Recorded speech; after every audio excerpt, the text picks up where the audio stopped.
দেশের সেলিব্রিটিদের নিয়ে আয়োজিত সেলিব্রিটি ফুটবল ম্যানিয়া 2024-এর চ্যাম্পিয়ন হয়েছে ব্যারিস্টার সুমন ও আইমান সাদিকের দল জেবিকো চ্যাম্পিয়ন্স।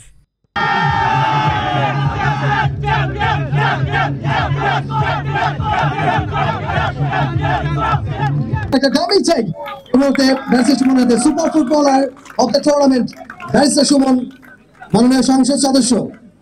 সোমবার রাজধানীর এরিনার 300 ফিট এলাকায় এই টুর্নামেন্ট অনুষ্ঠিত হয়। এতে জেবিকো চ্যাম্পিয়ন্স ও নিউ রুটস উইঙ্গারের মধ্যকার খেলায় ব্যারিস্টার সুমনের দুর্দান্ত গোলে 6-0-তে জয়লাভ করে জেবিকো চ্যাম্পিয়ন্স।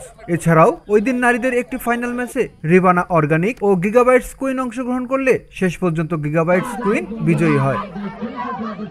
একটা ট্রফি, একেবারে গোল্ডেন কালার চকচকে একটা ট্রফি গ্রহণ করছে গিগাবাইট কুইন্স এর খেলোয়াড়রা। দারুণ একটা মুহূর্ত, নিঃসন্দেহে অনেক দিন মনে রাখবার মতো একটা মুহূর্ত। গিগাবাইট কুইন্স এর সকল খেলোয়াড়রা, ক্যাপ্টেন এবং খেলোয়াড়রা মিলে চ্যাম্পিয়ন্স ট্রফি গ্রহণ করছেন। আমরা সবাই মিলে চাচ্ছি ফুটবলটাকে ফিরে আনার জন্য। গ্রামে গ্রামে পরিবারকে আমি আমার কনস্টিটিউয়েন্সি বুঝাচ্ছি যে ফুটবলে নিয়ে আসেন একটা ফিট একটা ছেলে রাখেন দেশে, দেখবেন ওরা ভালো করবে। তো আমি মনে করি যারা এই যে উইংস কমিউনিকেশন এই যে আয়োজনটা, এইটা ফুটবলটাকে আরো সামনের দিকে নিয়ে যাবে।